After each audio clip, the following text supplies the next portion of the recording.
Let's get physical, it's Jordan here, back again with this week's update. All the physical releases coming to the Switch, October the 16th until the 20th. What do we have? Skull Island Rise of Kong is releasing this week, seemingly a bit random. I guess there was a Netflix series a few months ago and they couldn't squeeze this out in time for it, but to be fair, have you ever tried squeezing out a Kong before? It's not easy. I guess this is some sort of origin story, which, let's face it, not every franchise needs. It's a giant gorilla, alright? Just accept it. Oh, he's punching a dinosaur, well, why didn't you say?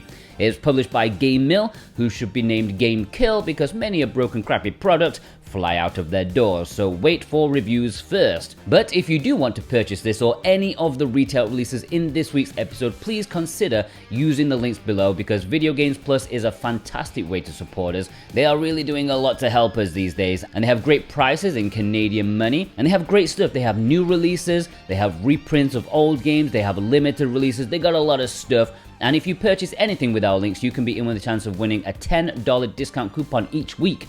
And this week's winner is Claudia L. Congratulations, Claudia. You should get your $10 discount coupon from VGP in the coming days via email from them, not me, alright? Sonic Superstars is releasing this week. This is the first new side-scrolling Sonic game since the last one, which was pretty good, even if half of it was rehash content. Well, instead of going all in on what many would call a masterpiece with Sonic Mania, they decided to do something different. Back are 3D graphics, but admittedly with some nice visuals. And yet the big question is, how many levels is it gonna rehash from Sonic 2 again? It's like an ex-girlfriend they just can't get over. Bring back the Chow Garden, you cowards! In fact, this Friday, I am ready to start showing my Dreamcast adventure publicly on A Bit More Jordan. Yes, I am on a mission to complete every single Dreamcast game.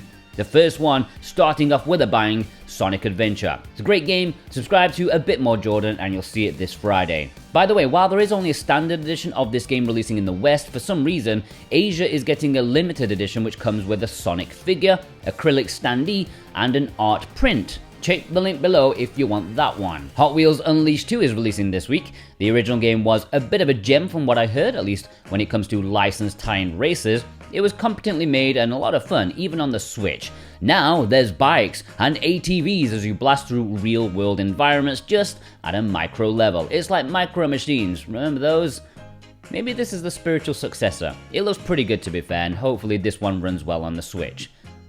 Super Mario Bros. Wonder is releasing this week. Yes, imagine Mario going toe-to-toe with another platforming legend in the same week. Oh wait, Bubsy isn't releasing this week.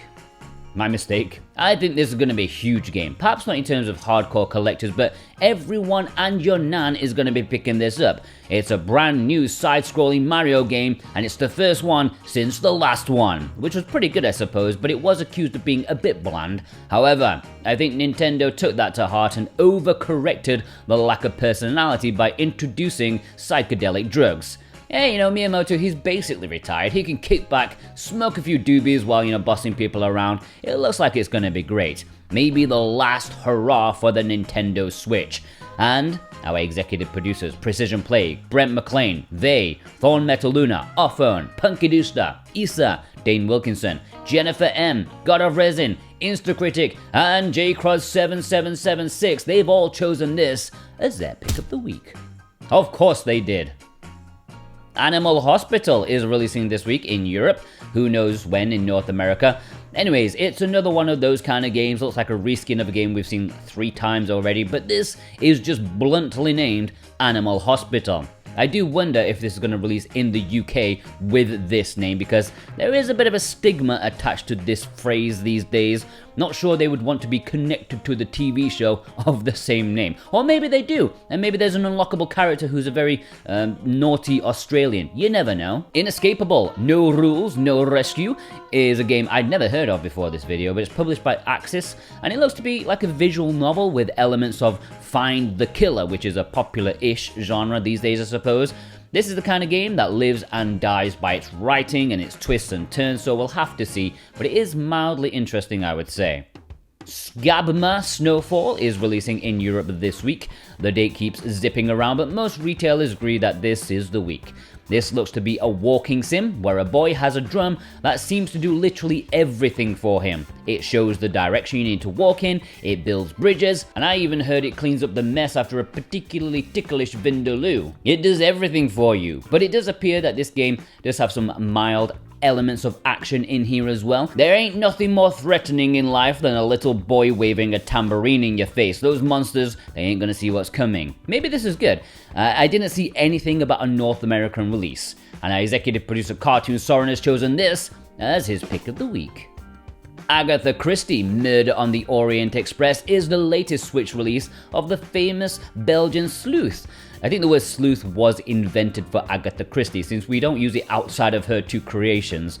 This is obviously going to be a detective adventure game, but can we take some time to appreciate what an absolute Chad Poirot has become in this one? You're not allowed to have dumpy little men in one's modern video games, ladies and gents.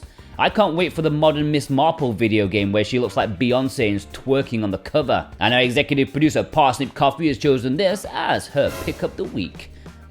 Forgive Me, Father. It's got priests, it's got Cthulhu monsters, it's 25 quid. How can you possibly go wrong? The only thing that could top this off is if the character had one-liners like in Duke Nukem. I just hope they say that would be an ecumenical matter, bitch. That's the kind of game we need right now. Just priests with holy hand grenades and no confessionals to give. This appears to be only releasing in Europe, at least as far as I can see. No badass priests allowed in North America. Sorry, father. Werewolf the Apocalypse, Heart of the Forest looks like an old school style adventure game. I think it's part of like a card or a board or a tabletop game. I don't know, they're all the same to me. So even though it looks visually different, it's actually just like a visual novel sort of thing. And it looks alright, to be fair, if you're into these sort of games. It's releasing in both North America and Europe. Alright, The Low Prince. Saint Maker is PlayAsia and Eastasiasoft's latest Switch exclusive, going up for pre-order this Thursday at 11 PM Hong Kong time. As per usual, I would appreciate you being there to use our links and our discount code. It really does help us. This is going back to a visual novel, and it's a very commendable one at that. It's from the same developer as both The Letter and Love Esquire, two PlayAsia exclusives we've had before, so it's going to be pretty big with nice production value, going for the horror vibe, as well as having some religious themes. But they always go together super well. Can't wait to be eaten alive by the zombie pope and his Cthulhu bishops. This is technically two games in one because it also comes with a short Yuri visual novel that's a couple of hours long, which is a nice little bonus in my opinion. There is a standard and collector's edition available. Sanabi is Red Hot Games' latest Switch pre-order, and yes, if you've seen a couple of our recent import videos, this one has popped up since it was seemingly going to be only available in Japan. Maybe some of you pre-ordered already, but now there is a European version with a deluxe and collector's edition available exclusively at redartgames.com. The standard edition will be at retail. If you want to order that, consider using the links below to support us and get 10% off with SWatch 10. There is also going to be an ESRB version that's available for pre-order at Video Games Plus. Please check that out with the links as well, because this game looks pretty awesome, and that is some pretty awesome cover art to go alongside it. I'm quite excited about this game. It looks great. And our executive producer, Totally Grateful, has chosen this as his pick of the week. GunVein is a game that went up for pre-order at NGDev Direct.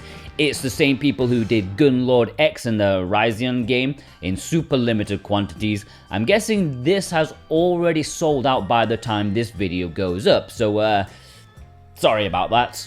They announced it and put it up for sale between videos, but they did say they will put out more orders for January next year or something, so there is still hope if you're looking for another shooter physical. Speaking of shooter physicals, Irem Collection Volume 3 is Strictly Limited's latest Switch pre-order, Volume 3 in a planned 5-volume set. They still haven't sent out the previous two. In fact, they are struggling to send anything out at the minute. They've pushed back all their current pre-orders to spring and summer next year. They're going to be knocking on their cousin's door at 2 AM asking to borrow 50 quid. Promising to give it back on payday, promise you I will, but they don't. Anyways, while I approve of the retro collections, this seems misguided at best, greedy at worst. Like, how can we milk this as much as possible? We are 7 years into the Switch's life and, gamers' teats, we're just withered, man. 3 games per cart is just kind of rubbish. I mean, I bought an Irem cart for the Evercade, and that has 6 games on it for 20 bucks. They just know they can, or maybe they need to bleed Switch collectors dry, I don't know.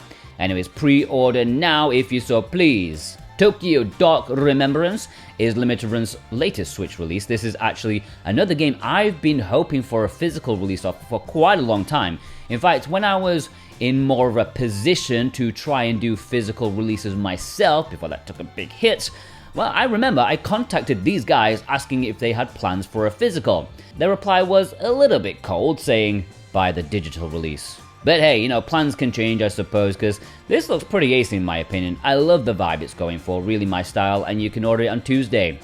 This Way Madness Lies is Limited Run's second game this week, and it's another one from Zeboid, who are the darlings of short indie RPGs. They did Cosmic Star Heroine, Cthulhu Saves Christmas, and their latest one is This Way Madness Lies. This is supposed to be inspired by things like Sailor Moon, stuff like that, and I find their games commendable, but it's hard for me to truly love them due to their shorter nature. I can't really grow to enjoy the story or characters enough before it comes to a close, but whatever. Some people love the fact they don't have to spend 30 hours with the game. You can pre-order this later this week. Alright, it's the import section. Yeah, we're heading into PlayAsia territory. If you want to purchase any of these imports, please use the links below. That is the #1 way to support us, genuinely. We can also support you with these PlayAsia links because you can get 5% off with our code SWTV23. But please click the link first, okay? Passpartout 2, The Lost Artist, is releasing this week in Japan, and even though PlayAsia doesn't say it, it should have English. This is a super charming looking game where you are a starving artist, but instead of complaining about it on Twitter while skimping the Starbucks Wi-Fi, you're actually gonna do something about it. You're painting and selling, getting bigger and better, and maybe growing an empire. Actually, I don't know how far it goes. Maybe you can even build a Vietnamese sweatshop to make repros of your finest work. I probably won't get this myself, at least not immediately, but I can get down with something like this. This comes in standard edition and collector's edition, which comes with a smartphone stand and soundtrack CD. World of Horror is releasing in Japan this week, although it's not an exclusive, well, not for long anyways. It's releasing in the West in December. But if you want to absolutely annihilate your eyeballs early, then you may want to grab this Japanese release, which does have different cover art. This is like an adventure game if it was made by a photocopier. Supposed to be good, but my eyes are too precious to risk on this one, and our executive producer Feig has chosen this as their pick of the week. Boku wa Koukuu Kanseikan Airport Hero Haneda ALLSTARS is releasing this week. This is the latest airport hero game, and it looks just like the last one, but it's supposed to be different in the fact that it has real-life Japanese airlines and updates to the mechanics like weather and things like that. This is one for the super obscure. It has English, so yeah, it's an import exclusive. Magical Drop 6 is not releasing this week, but I do want to give it a mention nonetheless because it's already out in Japan. However, the Western release that was supposed to happen by Forever Limited, I think due to low amount of orders, they've had to cancel it. So now the only way to get the physical release of this game is the Japanese version. I thought I would put that out there for collectors. It has English, okay? Alright, now there's no community spotlight this week because, gotta be honest, I'm a bit exhausted. I had a 7-day work week and I don't like it. But yeah, I'll save you pictures for next week, okay? Special thanks to our executive producers Dane Wilkinson, God of Resin, Boombox, Brent McLean, Santa Tartaruga, Alexander Cato, JCross7776, Punky Dooster, Cartoon Soren, Robotech, Z, Raven Knight, Thorn Metal Luna, Parsnip Coffee, Isa, Vey, Mental Traveler, Offphone, Jennifer M, Instacritic, Precision Play, Kadacha, Totally Grateful, Alex M, and Feig. Plus you. Yeah, you watching right now. If you watched all the way through, please leave me a mushroom emoji in honor of the Mushroom Kingdom, and also the mushrooms the dev team have been using to make this kind of crap. Yeah, okay, please on Friday, go check out A Bit More Jordan, my brand new series. It's a weekly series going out of me completing every Dreamcast game. You can see my adventure to doing so. Don't worry, it's not like a long ass Let's Play kind of thing. It's very edited down. Each video is going to be like 15 minutes each, although the first one is quite long because it's Sonic Adventure. But you know what I mean, okay? Please go over there. If you like retro games and you like seeing loads of retro stuff, You'll like it, I promise you, okay? Yeah, bye.